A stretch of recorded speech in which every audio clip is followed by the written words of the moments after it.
महिलेच्या स्तनाकडे किंवा शरीराकडे पाहणं आता गुन्हा नाही.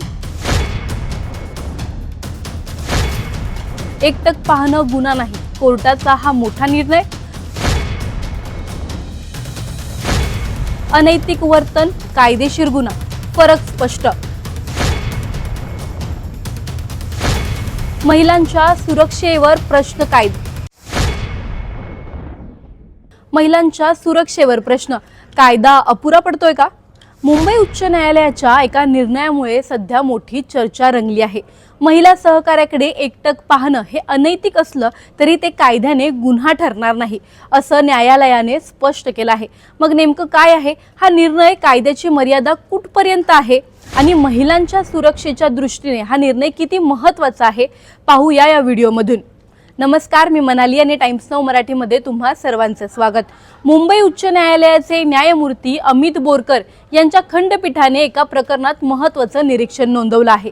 प्रकरण होतं एका विमा कंपनीतील अधिकाऱ्याविरोधात दाखल झालेल्या तक्रारीचं. तक्रारदार महिलेचा आरोप होता की कार्यालयीन बैठकीदरम्यान संबंधित अधिकारी तिच्याकडे नजरेला न देता शरीराच्या विशिष्ट भागांकडे एकटक पाहत आहे आणि अनुचित टिप्पणी करत आहे. या आरोपांच्या आधारे त्याच्या विरोधात भारतीय दंड संहितेच्या कलम 354C अंतर्गत गुन्हा दाखल करण्यात आला होता. हे कलम म्हणजेच एखाद्याच्या खासगी क्षणांवर चोरून नजर ठेवणं, त्यांचं चित्रण करणं किंवा प्रसारण करणं या संदर्भात आहे. मात्र न्यायालयाने स्पष्ट केलं की अशा प्रकारचं वर्तन नैतिकदृष्ट्या चुकीचं असलं तरी ते कलम 354C अंतर्गत गुन्हा ठरत नाही. कारण या कलमात महिलेच्या खासगी क्षणांवर जसे की स्वच्छतागृह, खासगी जागा किंवा उघडे अवयव असताना चोरून नजर ठेवणं याचा समावेश होतो. कार्यालयीन वातावरणात एखाद्या महिलेच्या शरीराकडे एकटक पाहणं या व्याख्येत बसत नाही, असं न्यायालयाने नमूद केलं आहे. या निरीक्षणाच्या आधारावर न्यायालयाने संबंधित अधिकाऱ्याविरोधात दाखल केलेला गुन्हा रद्द केला. तसेच कायद्याचा विस्तार शब्दांच्या पलीकडे करता येत नाही असंही स्पष्ट केलं. विशेष म्हणजे कंपनीच्या अंतर्गत तक्रार समितीने म्हणजेच ICC यापूर्वीच हे आरोप निराधार ठरवले होते. पण या निर्णयानंतर काही अत्यंत महत्त्वाचे आणि प्रत्यक्ष आयुष्यात प्रश्न उभे राहतात. महिलांकडे एकटक पाहणं जर गुन्हा नसेल तर मग वर्कप्लेस हरॅसमेंट नेमकं कुठे सुरू होतं? एखादी महिला अस्वस्थ वाटत असेल पण कायद्याच्या चौकटीत तो गुन्हा बसत नसेल तर तिला न्याय कुठून मिळणार? कायदा आणि नैतिकता यांच्यातली ही दरी किती धोकादायक ठरू शकते? कंपन्यांमधील कमिटीवर किती विश्वास ठेवायचा? त्या खरोखर निष्पक्ष असतात का? महिलांनी अशा परिस्थितीत नेमकं काय करावं? तक्रार करावी की दुर्लक्ष करावं?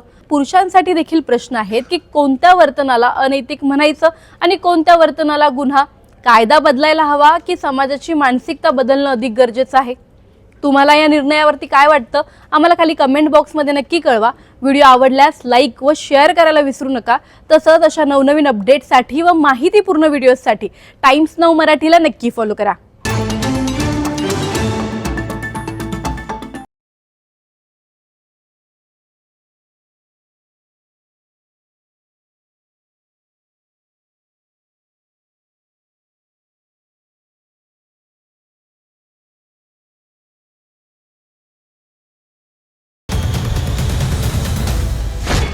प्रमोशनच्या बदल्यात अत्याचार,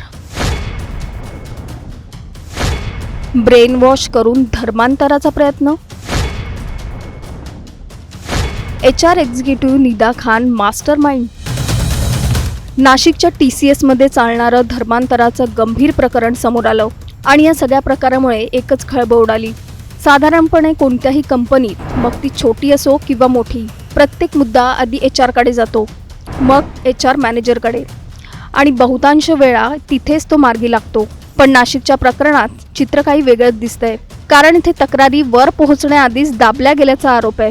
आणि सर्वात धक्कादायक म्हणजे HR मध्ये असलेलीच निदा खान या संपूर्ण प्रकरणाची मास्टर माइंड असल्याचा संशय आहे. या प्रकरणात आतापर्यंत 7 आरोपींना अटक झाली आहे. मात्र 8वी आरोपी निदा खान अजूनही फरार आहे. निदा खान नेमकं काय करत होती?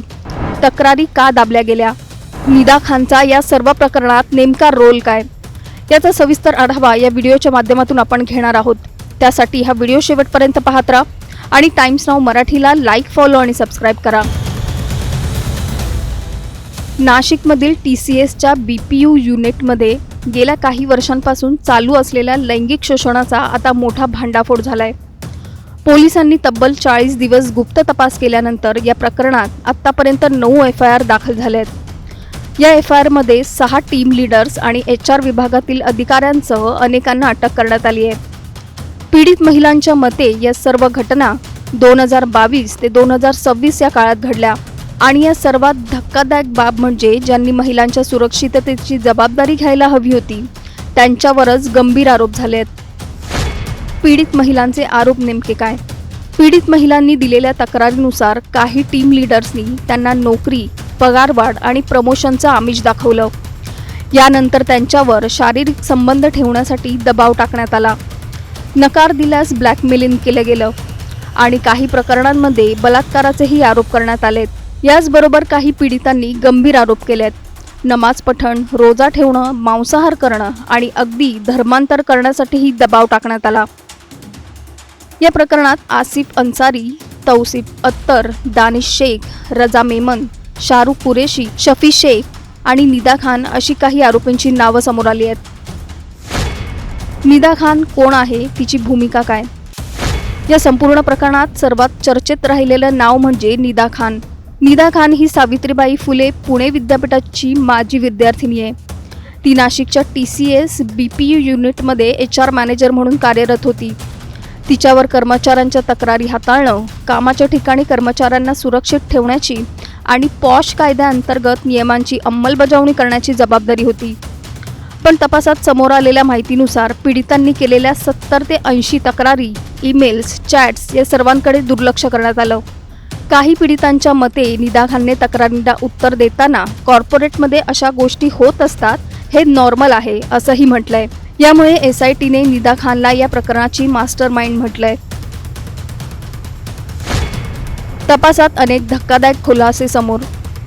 तपासात असंही समोर आलंय की तक्रारी वरिष्ठांपर्यंत पोहोचू नयेत यासाठी निदा खानकडून त्या दाबल्या गेल्या। पीडित महिलांना मानसिक दबावाखाली ठेवण्यात आलं, त्यांच्या कामाचा ताण वाढवण्यात आला आणि काहींना बदलीचा आमिष दाखवण्यात आलं।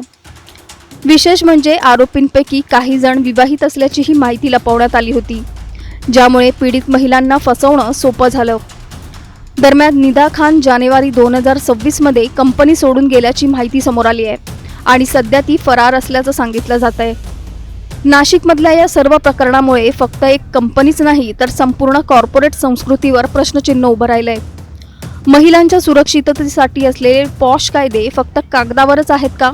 HR विभाग जो कर्मचाऱ्यांचा आधार असतो तोच जर तक्रारी दाबत असेल तर सामान्य कर्मचाऱ्यांनी न्याय कुणाकडे मागायचा?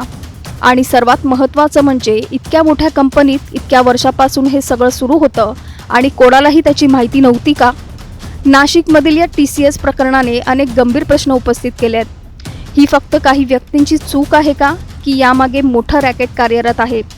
या सगळ्या प्रकरणात निदा खान खरोखरच मास्टरमाइंड आहे का की अजून मोठी नावं समोर येणं बाकी आहे? कॉर्पोरेट जगतात काम करणाऱ्या महिला खरंच सुरक्षित आहेत का? तुम्हाला या सगळ्याबाबत नेमकं काय वाटतं? आम्हाला खाली कमेंट करून नक्की सांगा आणि चॅनलला सबस्क्राईब करा।